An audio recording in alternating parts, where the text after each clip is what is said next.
I'm MC Toon. Welcome to my channel. Mark Steele, the anti-5G scammer, just presented a video in which he's changed his story yet again. Previously, he described this tiny, stubby little printed circuit board antenna as a high-gain dielectric lens antenna. It's a high-gain dielectric lens antenna. Of course, he was wrong about that, as he is about pretty much everything he has ever said. But in the latest video, he's wrong in a whole new, desperate, attention-seeking way. So this is a directional microstrip antenna. All right, you see that? So that's what it is. It's directional. See that little bit of lump of material on the end there? That little dielectric pattern on the end. That changes the waveform coming off the top of that antenna. But never mind. Let's just stick to the basics so people can understand what I'm talking about, right? Because this is for lay people. Because we've got to try and make it easy so people realise that these people are just total crazies. So this antenna is not omnidirectional. It only emits radiation off that antenna. Just for context, the device he's talking about is the leaf node. I have one right here. It seems Mark doesn't know how to use eBay. He's baffled how someone might get one of the antennas. They're getting their hands on some of these pieces of equipment from where I don't know, because our company's already went into a receivership, and this piece of equipment's been discontinued. You see, Mark, eBay is a website where you can buy and sell things. What you do is you type whatever you're searching for into this box here, and results magically pop up. So, Mark, that's how I bought this antenna. It was £8.99, but I did have to pay a little extra for shipping to the US. Anyway, it is a lighting control device made by a company called Harvard Engineering.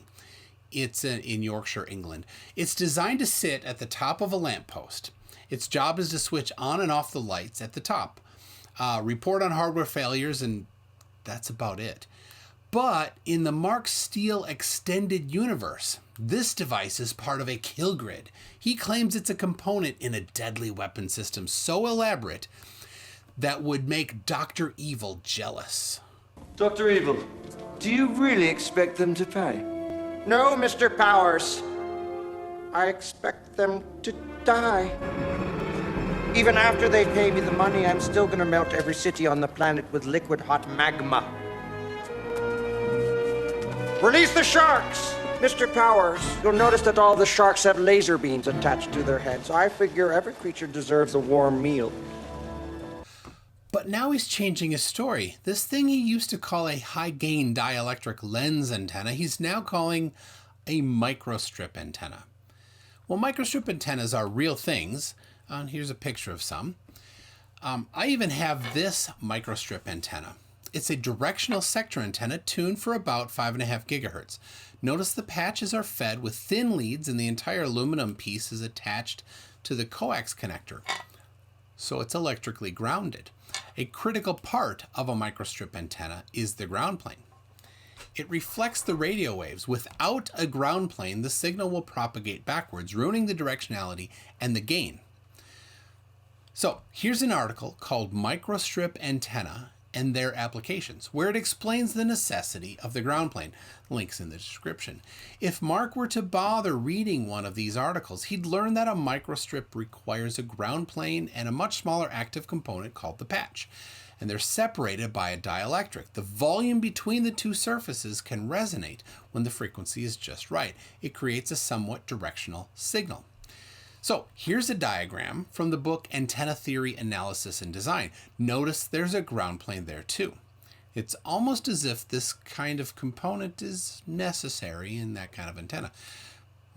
Anyway, a microstrip antenna is a type of directional antenna. It's designed to project the energy primarily in one direction. It's not very high gain, but good enough when you want to direct more of a signal into a room than into a wall. It's okay that they're not very great because they're flat, cheap to make, because they're just printed on circuit boards, and that's why they're so common. So another critical feature of a microstrip antenna is the dimensions of the patch. It's fed by a narrow lead, and then the size of the rectangular patch is based on three things: the wavelength of the carrier signal, the distance between the patch and the ground plane, and the dielectric constant of the material between the patch and ground. To visually see what an 869 megahertz microstrip antenna looks like, I made one myself. I used an online microstrip antenna calculator to determine the dimensions and used aluminum tape for the patch on the front and the ground plane on the back. So you just connect the center conductor of a coaxial cable to the lead here and the outside of the coaxial cable to the ground plane in the back, and you have an antenna. Pretty nice. The patch in the front, you can see, is 105 millimeters by 74 millimeters. This is required for 869 megahertz, the thickness of the board and the dielectric constant.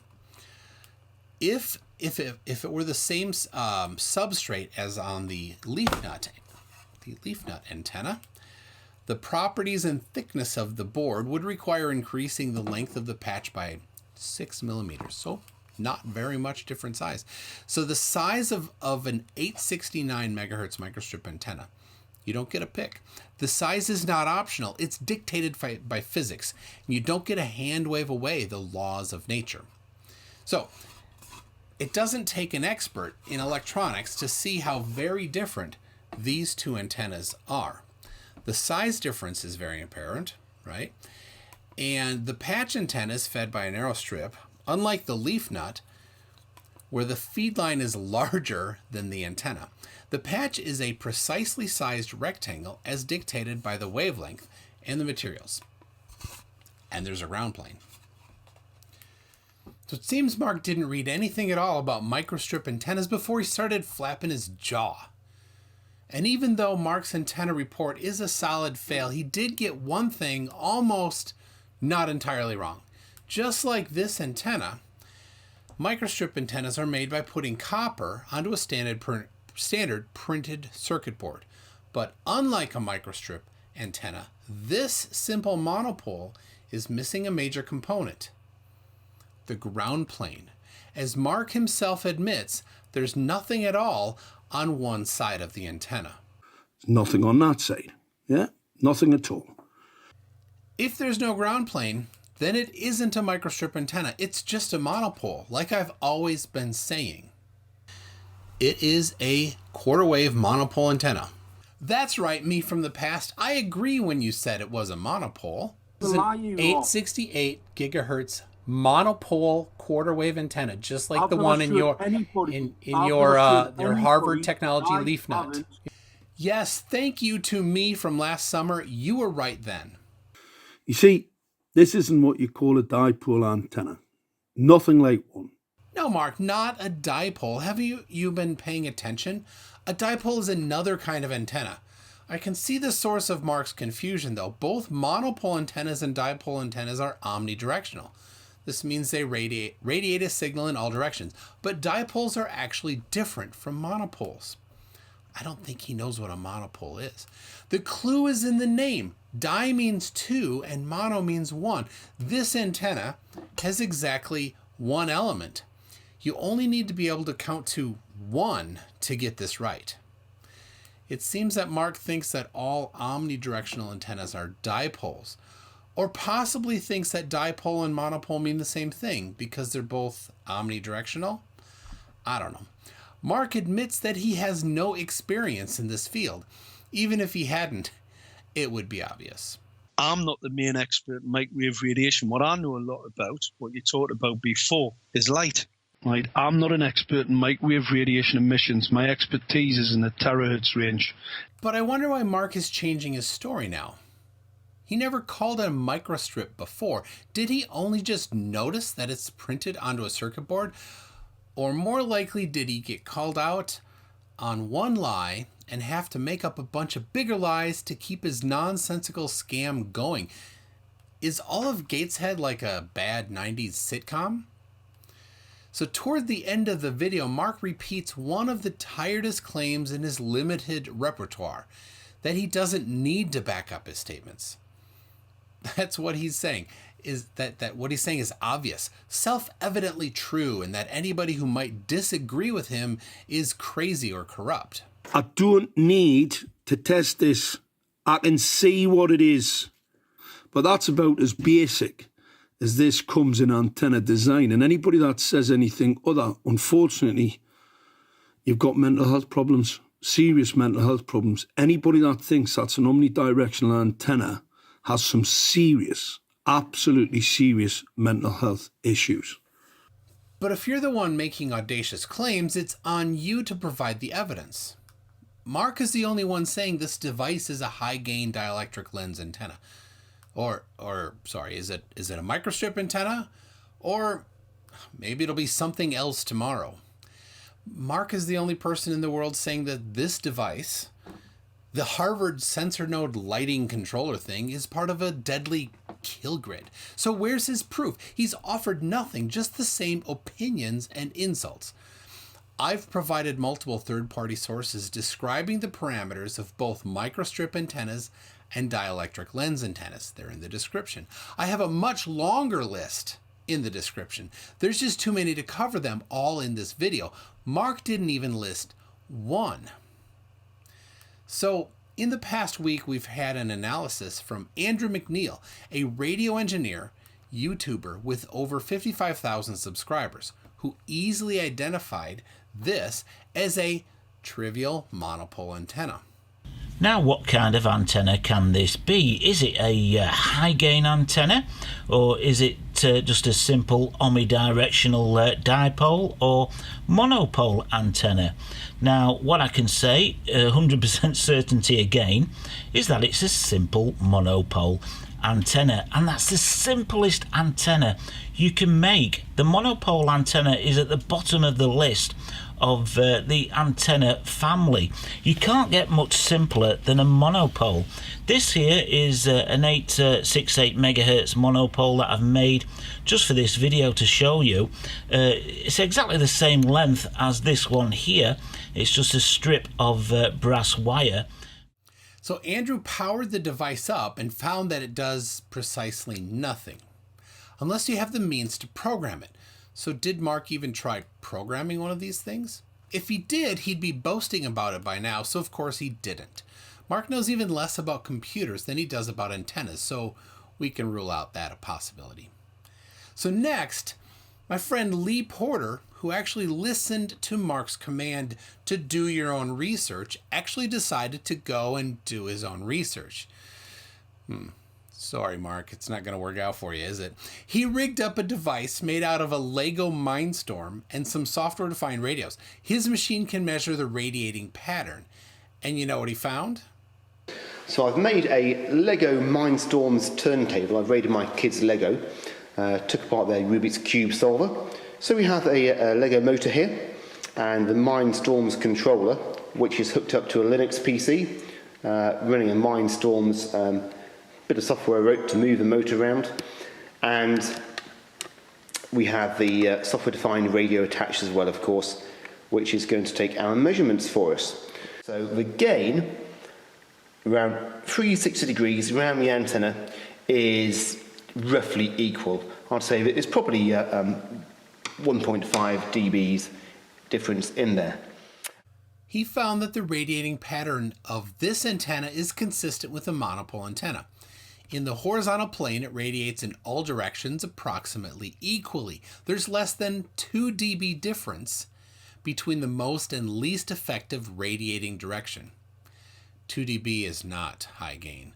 So sure, Mark can convince the people who think the world is flat. Those people are gullible. They're rubes. They'll believe anything. Once you've accepted the flat earth into your heart, then invisible pink leprechauns and magical high gain antennas seem plausible by comparison. So where are the scientists and engineers lining up to shake Mark's hand? If there was a single person with any technical qualification willing to vouch for him, he would have mentioned that person by now. You can be sure that nobody with a shred of knowledge is ever gonna believe Mark. And that's because Mark has absolutely nothing to show for years of promoting his nonsense. So what could Mark do to get some evidence? Well, if day were night, wishes were ponies, and if Mark's whimsical claims aren't immediately dismissed for the Hollywood-style technobabble they obviously are, what could a less lazy version of Mark from this alternate universe actually do? Well, he could rig up an experiment like Leigh did, but I know for 100% sure that he's not going to do this, because Mark isn't a technical person. He likes to boast that he's technical, but he really isn't. Repeating and verifying other scientists' work is the bedrock of science, but it doesn't rock Mark's world.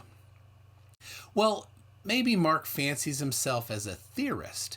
You know, he could look up some references, like I did, find citations, and show that his claims have already been verified by the greatest scientific minds on Earth. There are hundreds of sources on the subject of antenna design. Many of them are even accessible to someone like Mark, who lacks a basic knowledge of mathematics. Just open a book, turn to the index, and look up Microstrip Antenna. Mark should try it sometime. It's like jacking into the Matrix. This will feel a little weird.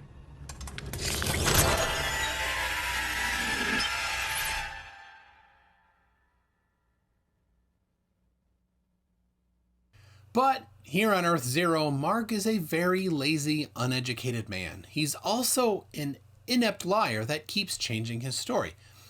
For example, he's saying that these dangerous transmitters, these ones, aren't FCC registered. But these directional antennas, these illegal directional antennas, not Part 15 FCC approved antennas. Please, can someone explain why anybody in the UK, particularly Gateshead Council, would care whether the US Federal Communications Commission had tested this device? Federal means it's part of the American federal government, in the land of the free, where I live. I salute you.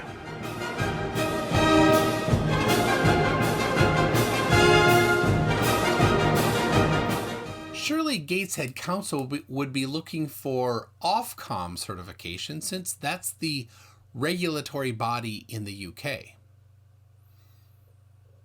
Anyway, in this universe, the only universe I know, Mark has said that Gateshead Council have removed the devices from the lampposts.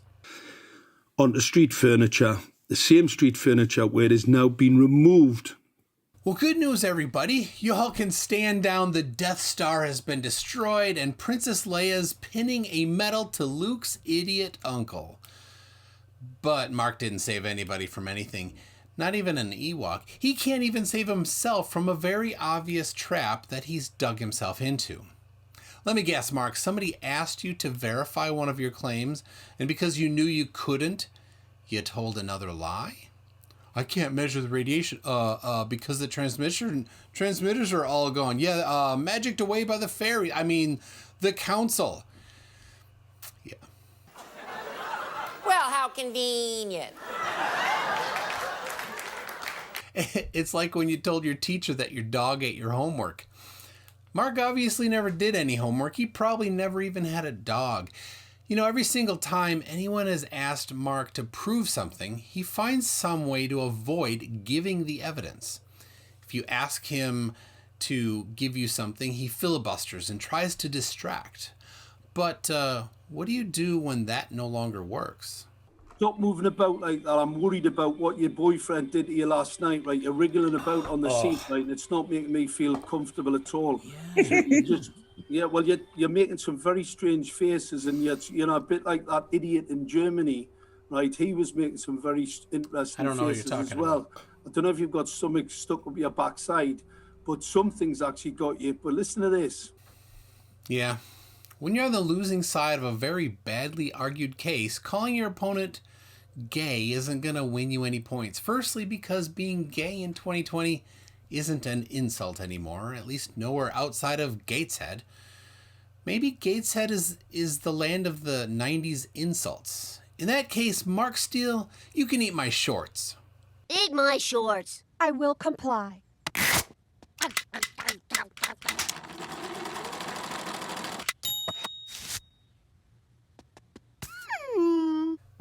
So it doesn't take a jury to notice that Mark can't stick to his story.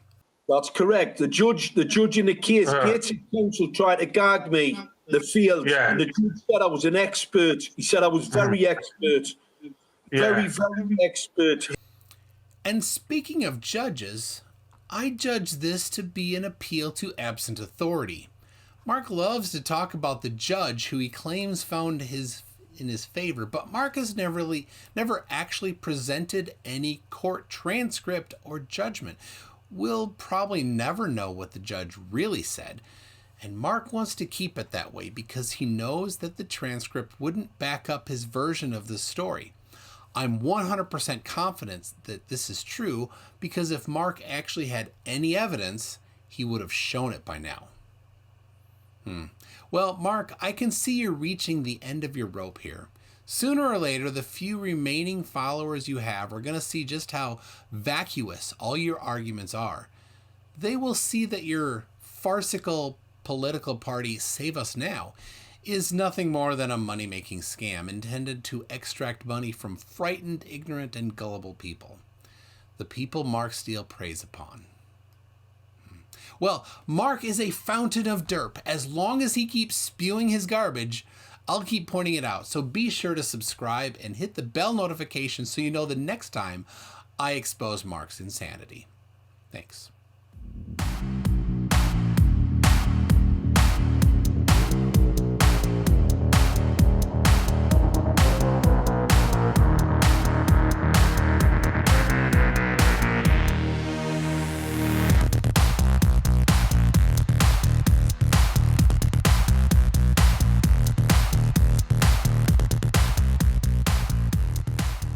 Very, very expert.